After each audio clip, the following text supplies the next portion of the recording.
নমস্কাৰ মৰমৰ ছাত্ৰ-ছাত্ৰীসকল তোমালোক সকলোকে এমডি টিউটৰিয়েল চেনেলটোলৈ স্বাগতম জনাইছো। আজি আমি অষ্টম শ্ৰেণীৰ ইতিহাস আৰু ৰাজনীতি বিজ্ঞান বিষয়ৰ 12 নং পাৰ্ট মৌলিক অধিকাৰ পাৰ্টিৰ অনুশীলনীৰ প্ৰশ্ন উত্তৰখিনি আলোচনা কৰিম। তোমালোকে যদি মোৰ চেনেলটোত প্ৰথমবাৰৰ বাবে আহি থাকা তেন্তে চেনেলটো সাবস্ক্ৰাইব কৰি ল'বা আৰু ভিডিঅ'টি স্কিপ নকৰাকৈ শেষলৈকে চাবা বুলি আশা ৰাখিছো। বলা তেন্তে ভিডিঅ'টি আৰম্ভ কৰো। 1 নম্বৰত আছে মৌলিক অধিকাৰ বুলিলে কি বুজা? উত্তৰ নাগৰিকৰ প্ৰতিভা আৰু ব্যক্তিত্ব বিকাশ কৰিবলৈ সংবিধানে যিবিলাক অধিকাৰ প্ৰদান কৰিছে সেই অধিকাৰসমূহকে মৌলিক অধিকাৰ বোলা হয়। আমাৰ মৌলিক অধিকাৰ কেই প্ৰকাৰ জানানে? আমাৰ মৌলিক অধিকাৰ হ'ল 6 প্ৰকাৰ।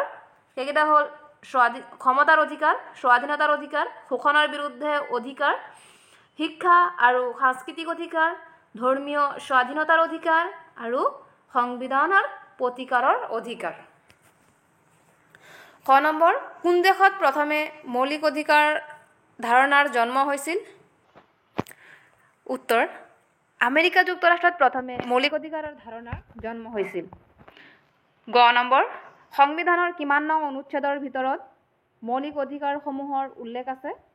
উত্তৰ সংবিধানৰ 3য় অধ্যায়ত 14 নং অনুচ্ছেদৰ পৰা 35 নং অনুচ্ছেদলৈ মৌলিক অধিকাৰসমূহৰ উল্লেখ আছে।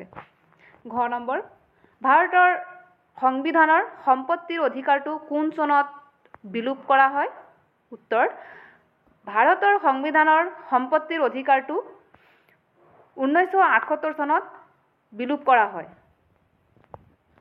ঙ নম্বৰ কোন চনত শিশু শিক্ষাৰ অধিকাৰ আইন প্ৰণয়ন কৰা হয়? উত্তৰ 2009 চনত শিশু শিক্ষাৰ অধিকাৰ আইন প্ৰণয়ন কৰা হয়। 2 নম্বৰ খালী ঠাই পূৰ কৰা। ক অস্পৃশ্যতা এক সামাজিক দেশ। ইয়াৰ উত্তৰটো হ'ব ব্যাধি। অস্পৃশ্যতা এক সামাজিক ব্যাধি। খ নম্বৰ আছে ভাৰতবৰ্ষ এখন ধৰ্মৰ দেশ ৰাষ্ট্ৰ। ইয়াৰ উত্তৰটো হ'ব নিৰপেক্ষ।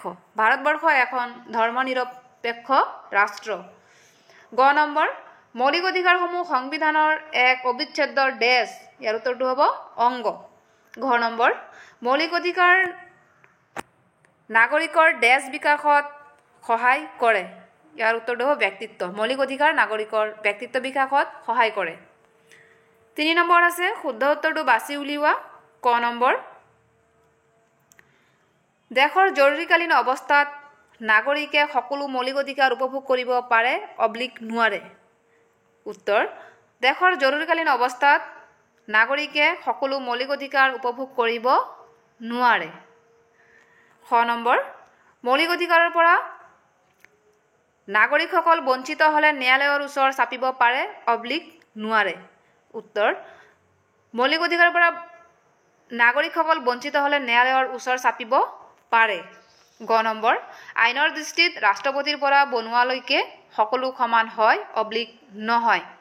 উত্তৰ আইনৰ দৃষ্টিত ৰাষ্ট্ৰপতিৰ পৰা বনোৱালৈকে সকলো সমান হয়।